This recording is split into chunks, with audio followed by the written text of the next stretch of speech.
students, let's continue with our topic, Themes of Indian History, Part 3, that is the 12th class history book, right?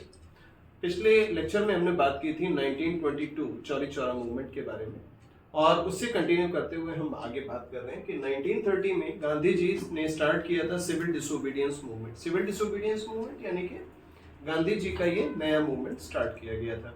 Gandhi ji ने ये movement क्यों start किया, इसके पीछे भी एक बहुत बड़ा रीजन है, क्योंकि 1929 में कांग्रेस सेशन हुआ था लाहौर में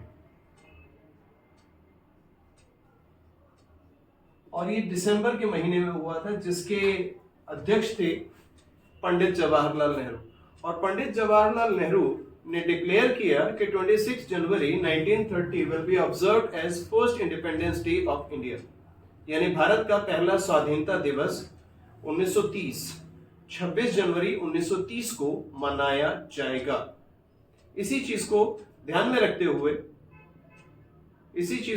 रखते हुए पंडित जवाहरलाल नेहरू ने जब इसको डिक्लेयर किया तो कांग्रेस के अलग अलग जो प्रदेश इकाइयां थी, जो कमिटीज थी, जितने भी कांग्रेस के लीडर्स थे, वो सब इंडिपेंडेंस डे को सक्सेसफुल बनाने में जुट गए। तो यहां 1930 में सिविल डिसोबीडियंस मूवमेंट स्टार्ट करने के पीछे गांधी जी की मंशा ये थी कि वो चाहते थे कि गांधी जी का जो विचार था वो उनको पता था कि अंग्रेज हमें क्योंकि सीधे सीधे सत्ता का हस्तांतरण यानी कि ट्रांसफर ऑफ पावर नहीं करने वाले हैं, तो इसलिए Gandhi ji civil disobedience movement इसको स्टार्ट करना चाहते थे। इसके अलावा 12 मार्च को गांधी जी ने एक स्टार्ट किया जिसको कहते हैं दांडी मार्च।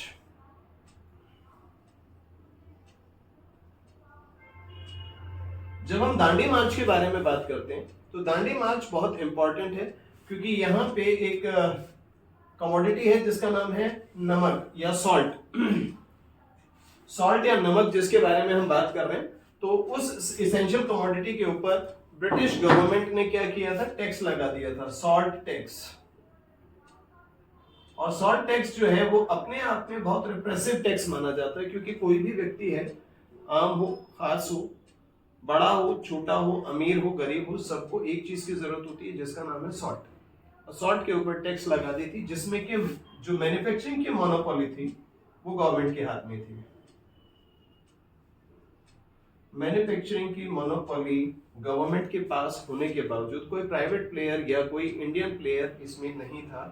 गवर्नमेंट ने सॉल्ट जैसी एसेंशियल कमोडिटी के ऊपर टैक्स लगा दिया था। तो यहाँ सिविल डिसोबीडियंस मूवमेंट पूरा शुरू हो चुका है। और गांधी जी अपने 78 फॉलोअर्स के साथ, 78 अपने फॉलोअर्स के साथ वो दांडी, अपने साबरमती आश्रम अहमदाबाद से लेकर दांडी तक की यात्रा करते हैं, जो लगभग 240 मील है जो डिस्टेंस है।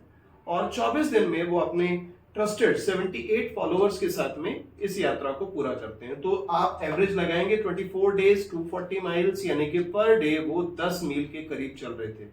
ऐसी ही चाल आपने किसी और भी नेता की देखी होगी, राइट? तो यहाँ सॉल्ट टैक्स के बारे में आप बात कर रहे हैं, यहाँ गांधी जी के बारे में बात कर रहे हैं। और गांधी जी जो हैं वो इस सॉल्ट लॉ को जाकर दांडी के तट पर तोड़ देते हैं और ब्रिटिश गवर्नमेंट के सामने एक चैलेंज थ्रो करते हैं कि आप मुझे पकड़ के दिखाइए। अब गांधी जी को पकड़ने का प्रयास नहीं होता है, बल्कि 1931 में गांधी जी और लॉर्ड इरविन दोनों के बीच एक समझौता होता है, जो कि 1931 में है। Lord Irwin and Gandhi pact इसको हम बोलते हैं, या गांधी इरविन पैक्ट बोलते हैं। ये एक समझौता होता है दोनों के बीच में, जिसमें Gandhi ji civil disobedience movement को सस्पेंड कर देते हैं और सेकेंड राउंड टेबल कॉन्फ्रेंस में पार्टिसिपेट करने के लिए हामी भर देते हैं, right? Second round table conference में जाने के लिए हामी भर देते हैं। इससे पहले जब ये पैक्ट होता है तो गांधी जी और इरविन के बीच बातचीत होती है, जिसमें पॉलिटिकल प्रिजनर्स के बारे में बात है। अब सॉल्ट लॉ पूरे देश में तोड़ा गया था, तो काफी लोगों को इम्प्रिजन किया गया था, काफी सारी चीजों को बताया गया था, काफी सारी चीजों को देखा गया था। तो यहाँ पे लगभग 1 लाख से ज्यादा पॉलिटिकल प्रिजनर्स हैं। और इसी के साथ आपको मैं यही बताता चलूं कि यहाँ भगत सिंह, राजगुरु और सुखदेव, ये तीनों लोग भी अंग्रेजों की कैद में हैं। गांधी जी इनको भी छुड़ाने का प्रयास करते हैं, लेकिन ब्रिटिश जो लॉर्ड हैं, लॉर्ड इरविन, क्लियरली इनको डिनाई करते हैं कि या तो आप इन लोगों को बचाएंगे या आप दूसरे 3 लोगों को बचाएंगे। अब 3 लोगों में जो मैंने नाम लिए वो नाम काफी बड़े हैं और हमारे इमोशंस उनके साथ में ज्यादा जुड़े हैं। तो यहां 1 लाख लोगों को बचाने का फैसला गांधी जी लेते हैं और इन 3 लोगों का फैसला छोड़ दिया जाता है, क्योंकि गांधी जी का मानना था कि इन तीनों ने हिंसात्मक तरीके से भारत को आजाद कराने की कोशिश की थी, जबकि 1 लाख लोग अहिंसा के समर्थन में थे। तो यहां उनका एक तर्क सामने आता है। ठीक है, अब हम इस बहस में नहीं जाएंगे कि इनको क्या सही करना था, क्या गलत करना था। आप अपने दिल पर हाथ रखिए और खुद सोचिए कि आप 1 लाख लोगों को बचाएंगे या 3 लोगों को बचाएंगे। जबकि आपने रिप्रेशन, जो आपने 11 चैप्टर के अंदर पढ़ा होगा रेबेल इन द राज में, जहां पे रिप्रेसिव मेजर्स ब्रिटिश जो है वो अपनाते हैं और बहुत क्लियरली इस बात को मेंशन करते हैं कि अगर कोई रेबेल के साथ में जुड़ा हुआ है या रेबेलियन के साथ में जुड़ा हुआ है तो उसके साथ वो किस तरीके का रिप्रेसिव सलूक करते हैं, यानी कि पूरे गांव के गांव को वो फांसी पर लटका देते हैं या लोगों को सरेआम गोली से उड़ा दिया जाता है। तो यहाँ बहुत ही क्लियर मामला है। गांधी जी 2nd राउंड टेबल कॉन्फ्रेंस में पार्टिसिपेट करने के लिए लंदन जाते हैं और लंदन जाने के बाद में वहां पर उनको उस राउंड टेबल कॉन्फ्रेंस के अंदर जो डिफरेंट डेलीगेट्स हैं, इंडियन जो अलग अलग लोग हैं, वहां पे उन लोगों से उनकी बात होती है और वहां जो रेमजी मैकडोनाल्ड हैं, ब्रिटिश प्राइम मिनिस्टर, वो एक टर्म कॉइन करते हैं, separate electorate for Dalit. Dalit word में आज की टर्म में यूज कर रहा हूं, उस टाइम पे इनको डिप्रेस क्लास बोला जाता था। आप अपनी बुक में जब देखेंगे तो उस टाइम पे इनको डिप्रेस क्लास बोला जाता था, जिस टर्म को सभी लोग यस कर देते हैं। और यहाँ B.R. अंबेडकर की बात बता दो, जिन्होंने 1st round table conference, 2nd round table conference और 3rd राउंड टेबल कॉन्फ्रेंस, तीनों राउंड टेबल कॉन्फ्रेंस में पार्टिसिपेट किया था। ये भारत के एक ऐसे इकलौते शख्स के तौर पे सामने आते हैं जिन्होंने तीनों राउंड टेबल कॉन्फ्रेंस में पार्टिसिपेट किया था, जबकि पहली और दूसरी राउंड टेबल कॉन्फ्रेंस, पहली राउंड टेबल कॉन्फ्रेंस में कांग्रेस का कोई प्रतिनिधि नहीं गया था, 2nd राउंड टेबल कॉन्फ्रेंस में केवल गांधी जी गए थे और 3rd राउंड टेबल कॉन्फ्रेंस में कांग्रेस का फिर से कोई प्रतिनिधि शामिल नहीं हुआ था। तो यहाँ इस टर्म से बहुत ज्यादा गांधी जी आहत होते हैं। वो इस चीज को मानते थे कि अगर जो बहुसंख्यक हिंदू हैं उनमें से जो दलित हैं या डिप्रेस क्लास है, अगर उनको सेपरेट इलेक्टोरेट दे दिया जाए तो भारत की जो आजादी की लड़ाई है वो कहीं ना कहीं कमजोर पड़ जाएगी, क्योंकि हम लोगों की एकता वापस खतरे में आ जाएगी। ऑलरेडी सेपरेट इलेक्टोरेट जो है वो मुस्लिम्स को और क्रिश्चियंस को दिया जा चुका था, राइट। तो यहाँ बहुत इंपॉर्टेंट पॉइंट है।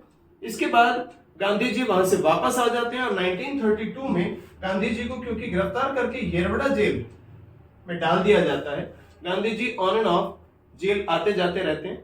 और यहाँ 1932 में गांधी जी जो हैं बहुत आराम से एक समझौता B.R. अंबेडकर के साथ में करते हैं और अंबेडकर सेपरेट इलेक्टोरेट की डिमांड को डिक्लाइन कर देते हैं। वो कहते हैं सेपरेट इलेक्टोरेट नहीं चाहिए, लेकिन यहां पे वो रिजर्वेशन की डिमांड करते हैं। उन्होंने कहा डिप्रेस क्लास के लिए हमें रिजर्वेशन दे दीजिए।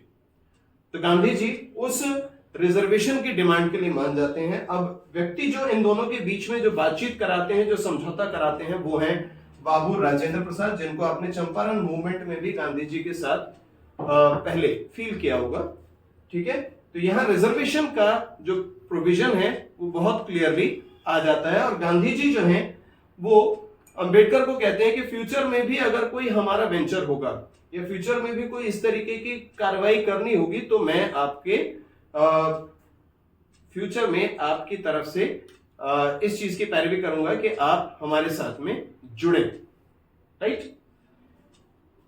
गांधी जी यहां रिजर्वेशन के लिए मान जाते हैं और बहुत ही क्लियर है। और उसके बाद में गांधी जी फिर दोबारा से सिविल डिसोबीडियंस मूवमेंट को स्टार्ट करने का प्रयास करते हैं, लेकिन सिविल डिसोबीडियंस मूवमेंट जो है वापस अपनी पुरानी उस लय में, उस ताल में नहीं आ पाता, और गांधी जी जो है वो बहुत ही अपने आप को असहज महसूस करते हैं। और यहाँ बहुत दिक्कतें भारत के आजादी के टाइम पे जो हम देख पा रहे हैं, जो हम समझ पा रहे हैं, वो यहाँ पे उनके सामने आती चली जाती हैं। इसके बाद में हम थोड़ा सा 10 साल आगे जाएंगे, 1942। ये बहुत इंपॉर्टेंट है क्योंकि गांधी जी का ये फाइनल मूवमेंट, जिसको हम कहते हैं क्विट इंडिया, ये स्टार्ट हो जाता है। क्विट इंडिया मूवमेंट के साथ गांधी जी एक स्लोगन देते हैं, डू और डाई,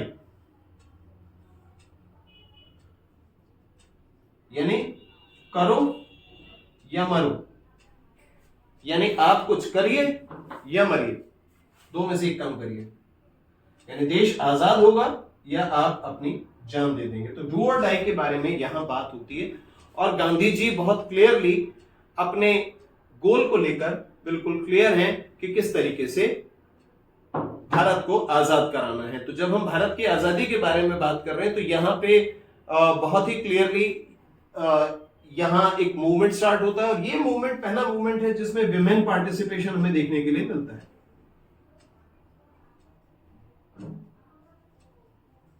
यहां पे महिलाएं भी सक्रिय रूप से भाग लेती हुई हमें दिखाई देती हैं, जिसमें अरुणा असफ अली हैं और भी दूसरी बहुत सारी नेता हैं जो यहां एज ए लीडर अपने आप को प्रूव करती हैं। 1942 से लेकर इस चीज को आगे बढ़ाया जा रहा है, क्योंकि यहां भारत जो है उसको आजाद कराने की कोशिश हो रही है। 1945 में उस टाइम के वाइसरॉय लॉर्ड वेवल एक मीटिंग कॉल करते हैं, और वो कहते हैं कि चलिए हम बैठकर बात करते हैं कि किस तरीके से नेगोशिएशंस किए जा सकते हैं। किस चीज के ऊपर नेगोशिएशन करेंगे? कि किस तरीके से भारत में स्वायत्तता या स्वतंत्रता दी जा सके, या ट्रांसफर ऑफ पावर किस तरीके से किया जा सके। तो 1945 में लॉर्ड वेवल जो है सबके साथ मिलकर करते हैं। यहां लॉर्ड वेवल मोहम्मद अली जिन्ना और कांग्रेस के अलग अलग रिप्रेजेंटेटिव्स के साथ में एक मीटिंग करते हैं, और इस मीटिंग में मोहम्मद अली जिन्ना बहुत ही क्लियरली कहते हैं कि मुझे पाकिस्तान से कम कुछ मंजूर नहीं है, I don't want less than Pakistan. तो यहां 1945 में वो बिल्कुल अपना मत क्लियर कर देते हैं मोहम्मद अली जिन्ना कि मुझे पाकिस्तान से कम कुछ मंजूर नहीं है। 1946 फिर एक इंटरिम गवर्नमेंट बनाई जाती है, और यहां इंटरिम गवर्नमेंट के जो वाइस प्रेसिडेंट हैं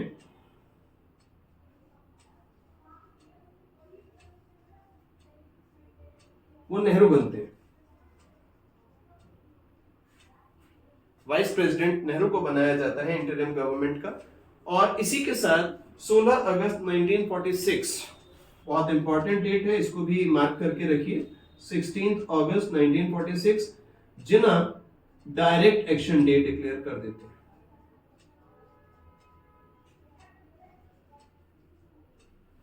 इस डायरेक्ट एक्शन डे में कोलकाता, नोआखाली, गढ़मुक्तेश्वर और नॉर्थ इंडिया के बहुत सारे इलाके कम्युनल राइट्स में जूझ जाते हैं, पूरी तरह से उलझ जाते हैं, और यहां लोग एक दूसरे को मारना काटना शुरू कर देते हैं। जो लोग सदियों से एक दूसरे के साथ प्यार मोहब्बत से रह रहे थे, वो सिर्फ एक कॉल डायरेक्ट एक्शन डे की वजह से एक दूसरे को मारना काटना शुरू कर देते हैं।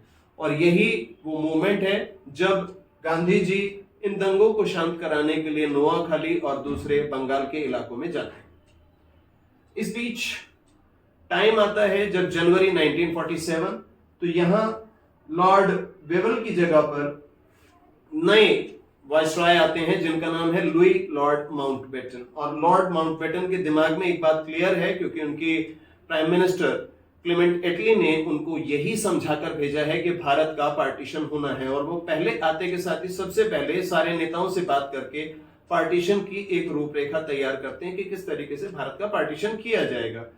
यहां कांग्रेस जो ऑलरेडी डिनायल मोड में थी, मना कर रही थी कि पार्टीशन नहीं होना चाहिए। 16 अगस्त की घटना के बाद कांग्रेस के जो बड़े नेता हैं जैसे पंडित जवाहरलाल नेहरू, सरदार वल्लभ भाई पटेल और भी दूसरे बड़े नेता मौलाना अबुल कलाम आजाद, इसके अलावा और भी बहुत सारे नेता, सभी मिलके एक बात पर सहमत होते हैं कि पार्टीशन होना ही चाहिए, क्योंकि ऑलरेडी दोनों के बीच में बहुत ज्यादा दूरियां आ चुकी हैं, हिंदुओं और मुस्लिमों के बीच में दूरियां काफी आ चुकी हैं। तो इस चीज को बहुत ही क्लियरली कहते हैं। गांधी जी हालांकि मना करते हैं कि नहीं, पार्टीशन नहीं होना चाहिए। जब मुस्लिम लीग और कांग्रेस के नेता दोनों इस बात पर सहमत हो जाते हैं यस पार्टीशन होना चाहिए, तो गांधी जी कहते हैं कि फिर इस तरह की स्वतंत्रता से मेरा कुछ लेना देना नहीं है, और वो उन कम्युनल राइट से अफेक्टेड एरियाज में काम करने के लिए निकल जाते हैं। तो यहां बहुत क्लियर मैसेज था गांधी जी का कि वो पार्टीशन नहीं चाहते थे। खैर, भारत की आजादी 15 अगस्त 1947 को तय की जाती है,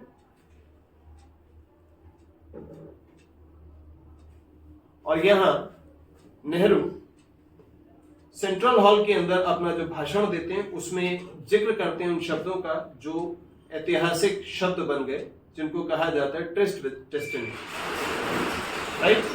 तो यहां सबसे पहली चीज है, और गांधी जी इस दिन पूरा दिन प्रेयर में रहते हैं, सिर्फ प्रार्थनाएं करते हैं, वो दिल्ली नहीं आते हैं, राइट। 9 सितंबर 1947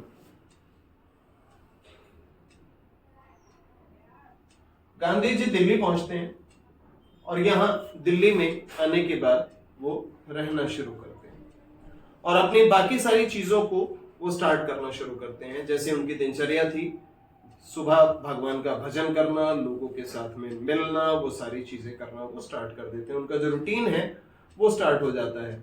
लेकिन इसी बीच जो 2-3 महीने के बाद की घटना है, जिसको हम 30 जनवरी 1948 इस दिन के रूप में जानते हैं, जिसको हम मार्टर डे के रूप में भी मनाते हैं।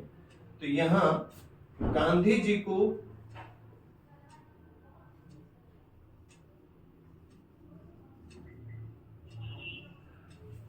एक व्यक्ति जिनका नाम नाथूराम गॉडसे है,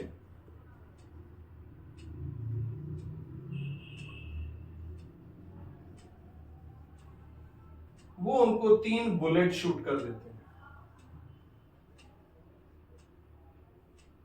ठीक है। और इस तरीके से गांधी जी की हत्या हो जाती है। Gandhi ji is no more with us on 30 जनवरी 1948। 30 जनवरी 1948 की सुबह प्रार्थना करके जब वो प्रार्थना के लिए जा रहे थे, और वहां नाथूराम गॉडसे उनको 3 गोलियां मार देते हैं, और इस तरीके से गांधी जी की मौत हो जाती है। 31 जनवरी को नेक्स्ट डे 1948, 31 जनवरी 1948 को यमुना के बैंक के ऊपर, यमुना के किनारे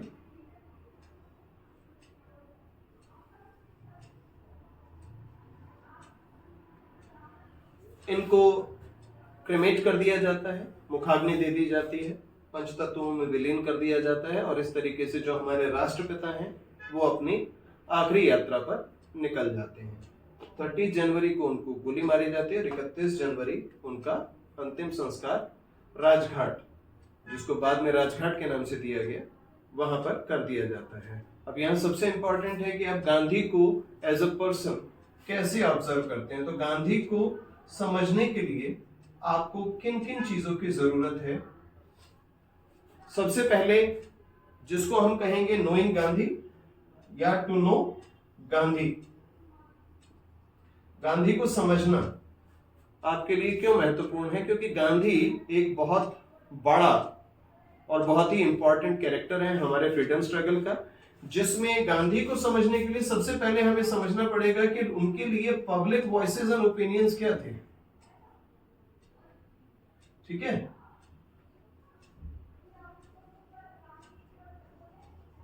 पब्लिक वॉइसेस और ओपिनियंस गांधी जी के लिए क्या थे, लोग गांधी जी के बारे में क्या सोचते थे, क्या समझते थे। फिर उसके बाद में हमें समझ में आता है कि गांधी जी के बारे में एक पिक्चर आपको फ्रेम करनी है, तो फ्रेमिंग द पिक्चर यानी गांधी जी को आप एक किस तरीके की पिक्चर के अंदर फ्रेम करना चाहते हैं, कौन सी ऐसी फ्रेम है जिसमें गांधी जी फिट हो सकते हैं, ठीक है। तो वहां से आप इनको समझते हैं। इसके अलावा गांधी जी जेल आना जाना था, पुलिस उनको पकड़ती रहती थी, तो यहां आप गांधी जी को समझ सकते हैं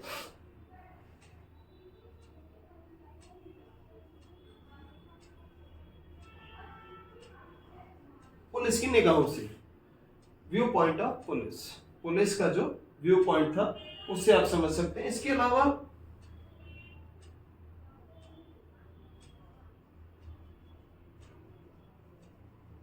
न्यूज़पेपर्स के थ्रू भी आप गांधी को समझ सकते हैं। गांधी को समझने के लिए उनकी ऑटोबायोग्राफी,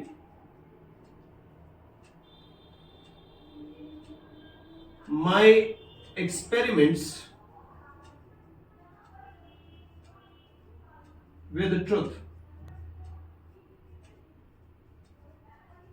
इसको भी आप कंसिडर कर सकते हैं। तो गांधी जी को समझने के लिए ये सारी चीजें इंपॉर्टेंट है, क्योंकि 8 नंबर में आपसे क्वेश्चन पूछा जा सकता है कि गांधी को आप किसके थ्रू समझेंगे, पब्लिक ओपिनियन और वॉइसेस के through, framing the picture through police eyes, from newspapers. Newspapers में दो तरह के रिपोर्ट्स हैं, एक तो गांधी जी के अगेंस्ट है और एक गांधी जी ने जो अलग अलग न्यूज़पेपर्स में सोशल या दूसरी चीजों के बारे में उन्होंने लिखा था, वही सारा कुछ गांधी जी जो हैं अपने बारे में यहां बताते हैं। और इसके अलावा उनकी ऑटोबायोग्राफी, जिसमें बहुत बेबाक तौर पे वो एक जिक्र करते हैं कि जब वो 10th क्लास में थे तब वो सिगरेट पीने के आदी हो गए थे, बीड़ी पीने के आदी हो गए थे। इतनी ज्यादा सच्चाई अगर कोई व्यक्ति अपने जीवन के बारे में आपको बताना चाहता है, जिसका उसको पता है कि आने वाले कल में दुरुपयोग भी हो सकता है, तो यहाँ we will end this chapter and we will meet in next chapter. Thank you very much, students. Do join me again.